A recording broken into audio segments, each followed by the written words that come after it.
Welcome to Conversations with K and J. We're your hosts, Kayla and Janae. And here, we talk about love, life, and lessons learned. Hey guys, welcome back to another Daily Doses of Conversations with Kayla and Janae. In today's energy, we are looking into the journey of transformation. Every step you've taken has led you to this moment, right here and right now. Take a moment to honor how far you've come.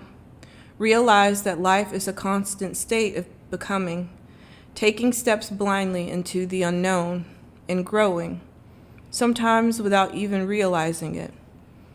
It's like the journey of a butterfly, beginning as a caterpillar and then becoming a chrysalis, and then waiting patiently and growing until it is strong enough to turn into the beautiful butterfly that was always within. So, what do you feel about that? I think we just need to start stepping into the unknown and releasing all the fears we have around just growing and not knowing. We got to let go. Right. If there's one thing that is guaranteed and constant in life, is change. Mm-hmm. And the whole point of change is to evolve and grow into something more than you were before. Mm-hmm. So with this energy, we are looking at the Seven of Cups. So the Seven of Cups speaks on confusion. In a low vibration, it's illusion. So regardless of how this is showing up, you're going to have a bit of both.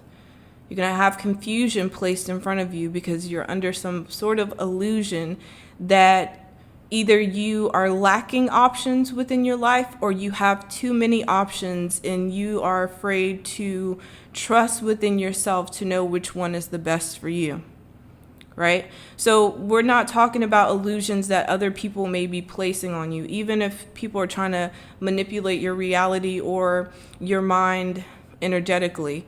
This is you needing to find center within yourself to know that it's time for you to grow because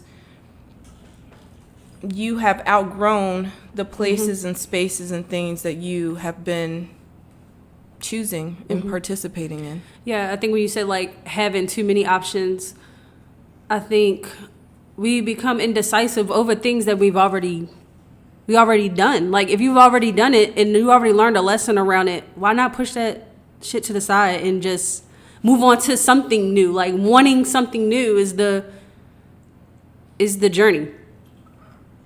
Well, I think if you were to look at it in that sense, because we have the Fool under the Seven of Cups, I think that collectively we get into this energy of being where we are right now and not even imagining being in this place. Right. So I don't know if it's the energy of, are we pushing our limits? Are we trying to do too much? Are we doing the most? Are we becoming,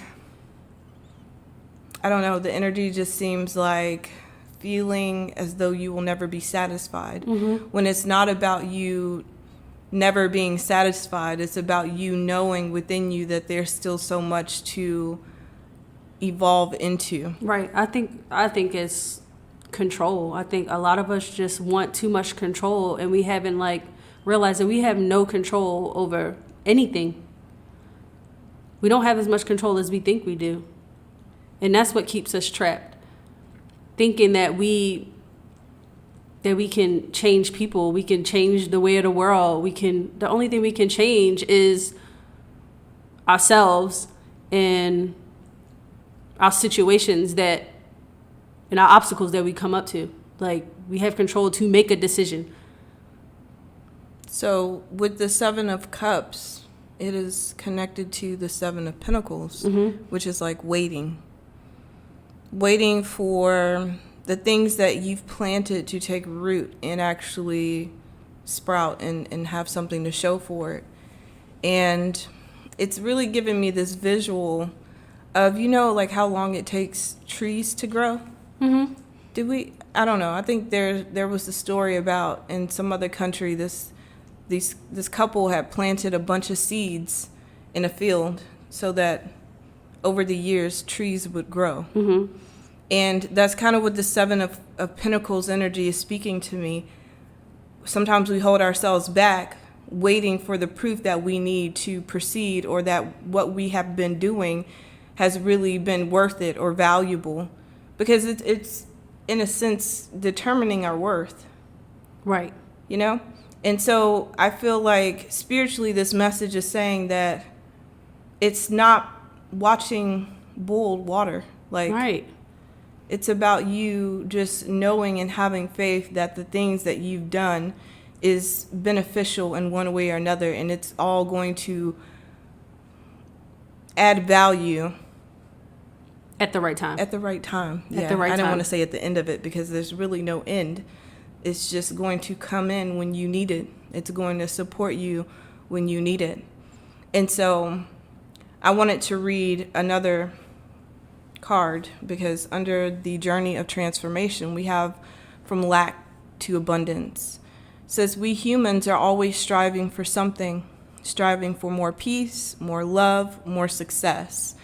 It's like we are trying to fill some sort of void. But when we shift our attention away from what is lacking and soften into what is here right now, we realize what we've been searching for all along is already here. If we focus on what is absent, it is an insatiable whatever search that will never be enough. Of course, let us aspire to be more loving, kind, and successful, but let's not lose sight of what's already in us.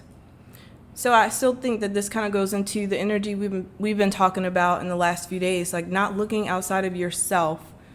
This is looking within yourself and knowing your own worth and value, and that it doesn't matter where you are or who you're dealing with or what you are offering. It holds value. You hold value.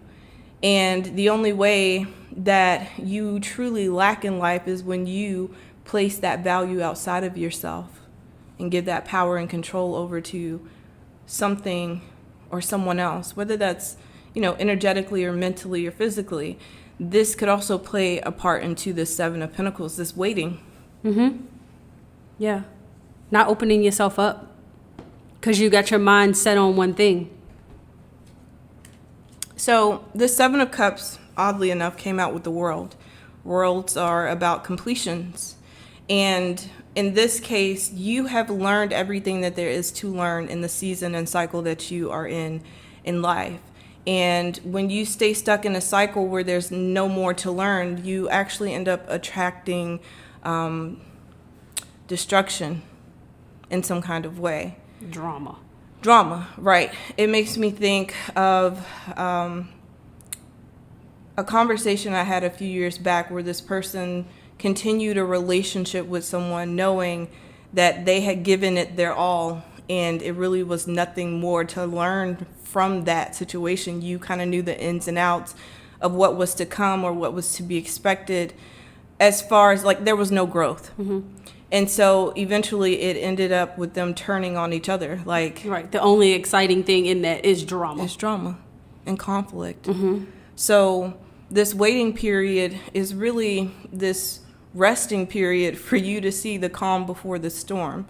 Because ultimately, this doesn't have to mean that you end up turning with another person. This could be you turning on yourself, is what I feel like this is saying. Like you getting sick of yourself. Yeah. Sick of the things that you aren't doing, that you keep telling yourself, I'm trying to do, and just not getting up and doing it. Yeah. And that's the illusion of devil energy. Like God wants you, God wants you to believe in yourself. The devil wants you to turn on yourself. The devil wants you to be stuck in a corner in a dark place, feeling hopeless, helpless, like you're worthless and you're incapable of achieving things. Yeah, you start putting all these labels on yourself, that I'm depressed, that I'm fat, that I'm lazy, that I'm, a nobody. And then you start believing in them. Yeah. And then even when you speak outward to people, that's the thing that you've crutched on. Like, oh, I can't do this because I'm too depressed. Oh, I can't do this because I've reached a point where I'm too big. Right. So it was weird because when we started this, I was there's already two sevens, sevens of cups, seven of cups, and the seven of pentacles. Now we have the seven of wands.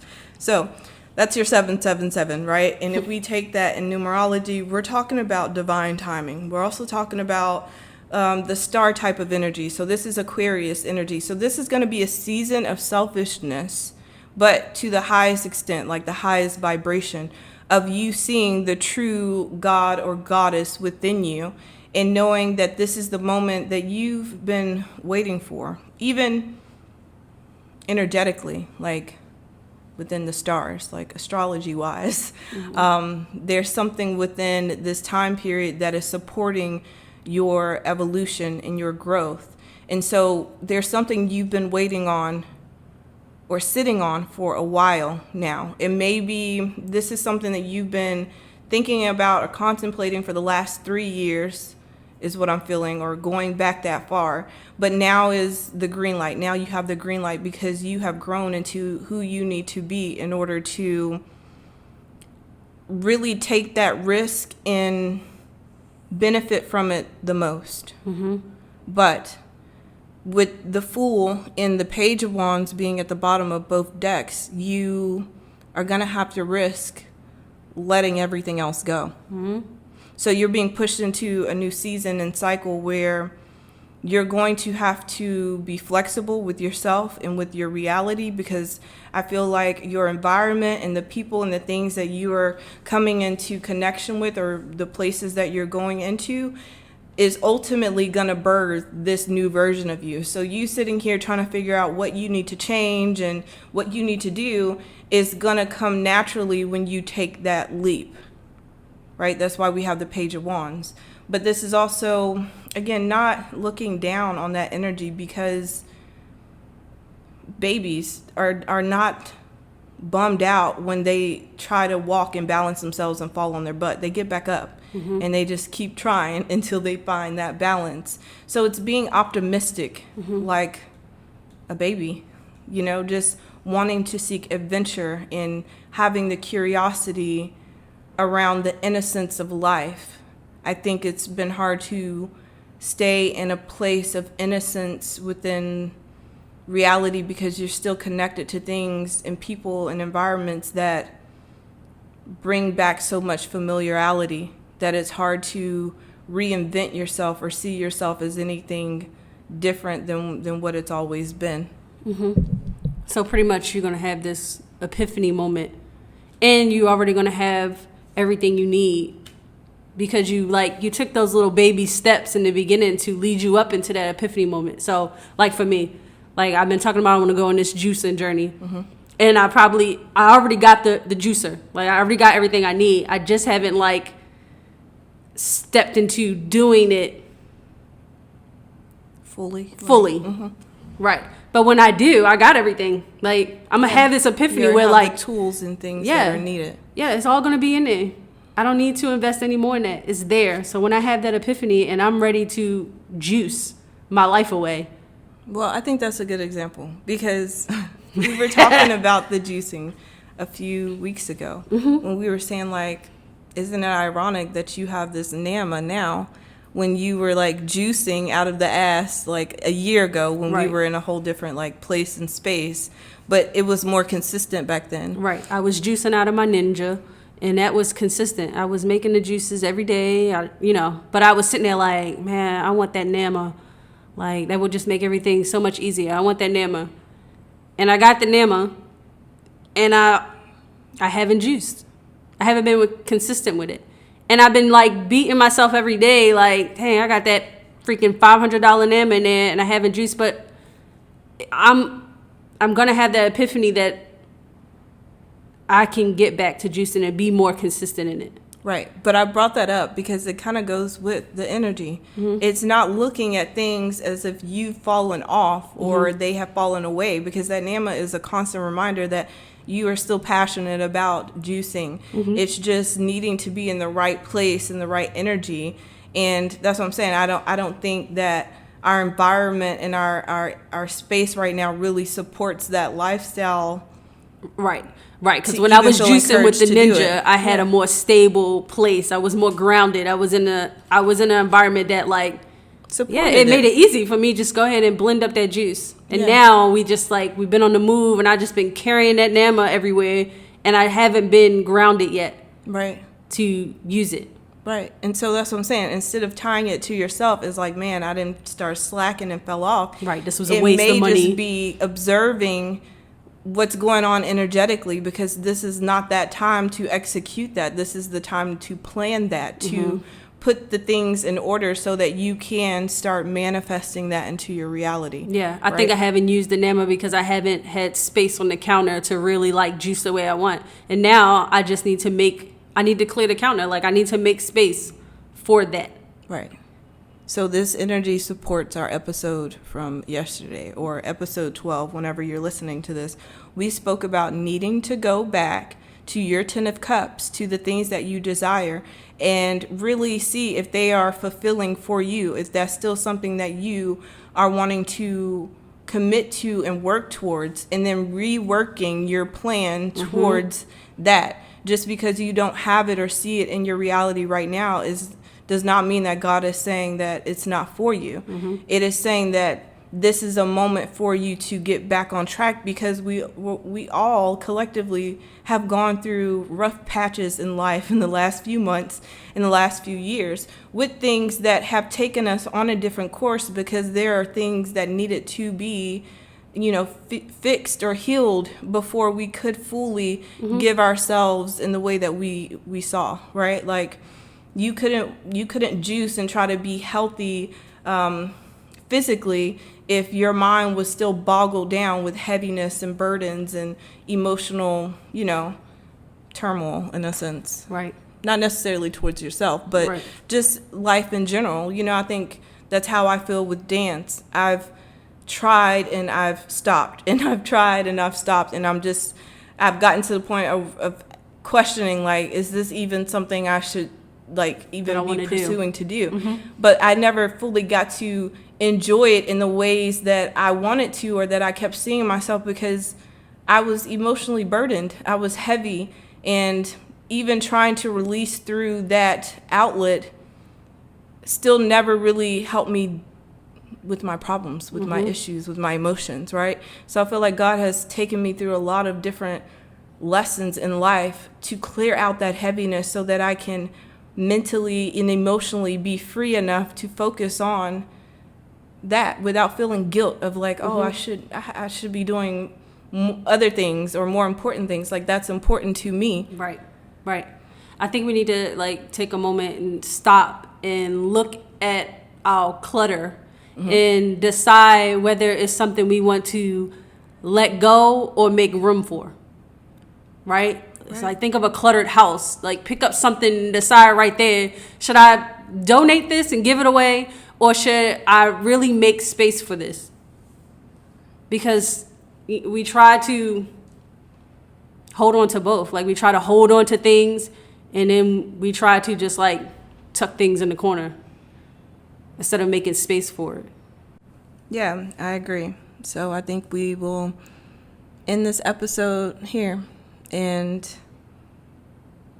remember that the journey of transformation is you going from a caterpillar to a butterfly, not being afraid to spread your wings and show people the beauty that you've evolved into in whatever way that is for you.